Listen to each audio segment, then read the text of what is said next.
Hello guys, good morning है सभी को। कैसे हैं सभी लोग? उम्मीद करता हूँ सभी लोग अच्छे होंगे। सभी को भैया दूज की हार्दिक शुभकामनाएं। तो मार्केट ओपन हो चुका है और देखते हैं। पहले हम पिछले दिन की मार्केट की बात करते हैं। पिछले दिन की मार्केट में क्या हुआ था। ये ये मार्केट था मुहूर्त ट्रेडिंग से अगले दिन वाला मार्केट। तो इसमें हमने देखा था कि सपोर्ट रजिस्टेंस स्ट्रॉन्ग था और सपोर्ट साइड में कुछ थोड़ा कन्फ्यूजिंग था। तो उस केस में बाज़ार ने एक डाइवर्जन लिया था। और जिन लोगों ने ये वाला ट्रेड जो मैंने वीडियो में बताया था कि 19,475 के आसपास का एक ट्रेड बनेगा, टॉप से बिकवाली का ट्रेड जो बताए थे, टॉप से बिकवाली करने का एक ट्रेड ये पकड़ सकते हैं। तो जिन लोगों ने ये ट्रेड पकड़ा होगा उनके लिए कॉन्ग्रेचुलेसन, और जिन्होंने नहीं पकड़ा उन वो थोड़ा सा अपने लर्निंग पे थोड़ा ध्यान दें, क्योंकि बिजनेस में एक रूल्स होता है, अगर लर्निंग करना बंद कर देंगे तो अर्निंग होना बंद हो जाएगी। उसके बाद बाज़ार ये कंसोलिडेट रहा पूरे दिन कंसोलिडेट रहा। एक ये भी वैल्यू ऑप्शन चेन के हिसाब से डॉट टू डॉट आई थी, बट इसमें कोई प्रॉफिट नहीं हुआ, सिर्फ टाइम डी के रहा होगा।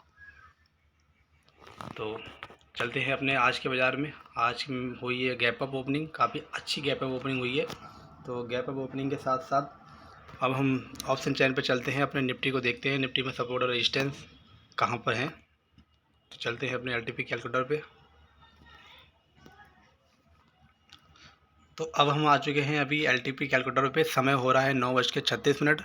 9:36 पे हमें जो सपोर्ट और रेजिस्टेंस, मैं आपको बता दूं, जो राइट साइड में ऑप्शन चेन, आपके लिए मैं यही रिकमेंड करूंगा कि आप एलटीपी कैलकुलेटर, विनय प्रकाश सर वाला एलटीपी कैलकुलेटर यूज़ करें। बाई चांस इन केस कभी भी आपके किसी भी तरह से कोई रिचार्ज नहीं हो पा रहा है या कुछ नहीं हो पा रहा है, तो आप ये इसको यूज़ कर सकते हैं।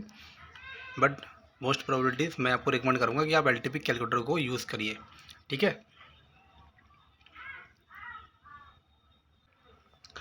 अब अगर आपको इसमें सपोर्ट रेजिस्टेंस फाइंड आउट करना हो तो कैसे करेंगे। रेड वाला कॉल साइड है, और ग्रीन वाला पुट साइड है, ठीक है। रेड वाला कॉलम जो है वो कॉल साइड का है, और पुट वाला कॉलम वो ग्रीन वाला कॉलम जो है वो पुट साइड का है, ठीक है। और इमेजरी लाइन से ऊपर लेफ़्ट साइड में बॉटम की तरफ इन द मनी होती है, और इधर इमेज ग्रीन साइड में इमेजरी लाइन से नीचे टॉप की तरफ पुट का इन द मनी होता है। तो ये सारी चीज़ें मैंने ऑप्शन चेन के बारे में बता दी। अब इसमें हमें सपोर्ट जो दिखाई दे रहा है वो ग्रीन साइड में है, 19,600 पे सपोर्ट है, और रेजिस्टेंस जो है वो हमारा वो रेड कलर में है, 19,600 पे रेजिस्टेंस है। रेजिस्टेंस वीक टू टॉप हो रहा है, था नहीं, अब ये हो रहा है। रजिस्टेंस जो है वीक टू टॉप, मतलब जो रजिस्टेंस है वो टॉप की तरफ कमज़ोर होने की कोशिश कर रहा है। जैसे आप देख रहे होंगे कि अभी जब मैंने ये ऑप्शन चेन खोला था तब ये येलो कलर नहीं था, वो धीरे धीरे ये येलो कलर आना शुरू हो रहा है। लेकिन इससे पहले हम चलते हैं अपने हिस्टोरिकल डाटा पे, सुबह से और अब तक में क्या डिफरेंस आया है, ये हमारे लिए बहुत ज़रूरी है। तो चलते हैं अपने बैक टेस्टर में, और निफ्टी की एक्सपायरी सेलेक्ट करते हैं, डेट डालते हैं 15, टाइम डालते हैं 9:17, 9:17 AM, और ये हमने डेट सेलेक्ट कर ली। तो हमने हिस्टोरिकल डाटा ओपन कर लिया है। हिस्टोरिकल डाटा को हम प्ले करते हैं, और प्ले करने के बाद हम देखते हैं इसमें हमारा सुबह के समय में सपोर्ट दिखाई दे रहा था 19,600 पे, रेजिस्टेंस 19,600 पे, लेकिन सपोर्ट जो था वो WTB था। WTB से ये स्ट्रॉन्ग हो गया है। इट मीन्स मार्केट सुबह के समय से बुलिश के सिनेरियो में चल रहा है। तो सपोर्ट WTB था, बॉटम की तरफ कमज़ोर था, बट वो येलो कलर बॉटम की तरफ था वो हट गया है और सपोर्ट हो गया है स्ट्रॉन्ग, ठीक है। रेजिस्टेंस में इस समय कोई कन्फ्यूजिंग नहीं है, रेजिस्टेंस स्ट्रॉन्ग है। अब चलते हैं अपने एक्चुअल डाटा पे। तो इस समय एक्चुअल डाटा पे हमें सपोर्ट स्ट्रॉन्ग दिखाई दे रहा है, जो WTB होकर स्ट्रॉन्ग हुआ है, याद रखना इस चीज़ का। दूसरा, रेजिस्टेंस स्ट्रॉन्ग होकर WTD हुआ है। रेजिस्टेंस जो है वो पहले स्ट्रॉन्ग था, स्ट्रॉन्ग होने के बाद WTD हो रहा है, या होने की कोशिश कर रहा है, आप कह सकते हैं। लेकिन सपोर्ट सुबह के समय में WTB था, वो WTB से स्ट्रॉन्ग हुआ है, ठीक है। तो चार्ट ऑफ एक्यूरेसी का ये बुलिश सिनेरियो है। हम हर बॉटम से बाइंग कर सकते हैं, बिकॉज रेजिस्टेंस WTD होने की कोशिश कर रहा है, सपोर्ट WTB होकर स्ट्रॉन्ग हुआ है।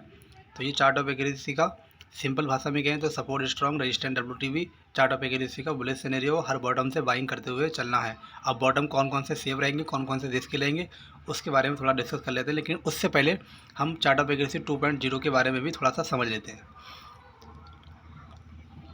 2.0 को अगर हम एक्सटेंशन ऑफ सपोर्ट पे देखें या 19,600 पे देखें तो 2.0 पुट साइड के जो राइडर हैं वो काफ़ी एग्रेसिव हैं कॉल की तुलना में। यानी कि पुट साइड के राइडर चाहते हैं कि बाजार एक्सटेंशन ऑफ सपोर्ट से नीचे ना जाए, और अगर एक्सटेंशन ऑफ सपोर्ट से एक डाइवर्जन ऊपर की साइड में 2.0 देखें तो यहाँ पर भी आप देख सकते हैं पुट के राइडर कॉल के राइडर से काफ़ी एग्रेसिव हैं। तो बाज़ार इस बारे डाइवर्जन से भी नीचे अभी जाता हुआ नहीं दिखेगा 19,618 से। तो ये बाइंग के लिए एक रिस्की लेवल रहेगा और सेफ बाइंग के लिए 570 रहेगा, अगर जब तक बाज़ार बुलिश की साइड में है तब तक के लिए। उसके बाद 19,700 पे अगर हम देखें तो 19,700 पे कुछ हमें बाज़ार कंसोलिडेट होता हुआ दिख रहा है, क्योंकि कॉल और पुट के राइडर दोनों एक साथ चल रहे हैं। यानी कॉल और पुट की राइडिंग दोनों एक साथ बराबर हो रही है 19,700 की स्ट्राइक प्राइस पे, कॉल साइड में भी पुट साइड में भी। तो यहाँ पे आते हुए बाज़ार उलझा हुआ दिख रहा है अभी के समय में। और 19,650 पे अगर देखें तो 19,650 पे पुट के राइडर काफ़ी एग्रेसिव है कॉल की तुलना में। एक्सटेंशन ऑफ सपोर्ट पे देखें तो एक्सटेंशन ऑफ सपोर्ट से बाज़ार अभी नीचे नहीं जा सकता, क्योंकि पुट के राइडर काफ़ी एग्रेसिव है। उसके बाद अब हमें दो लेवल मैंने आपको बता दिए, extension of support, safe buying और रिस्की बाइंग 19,621।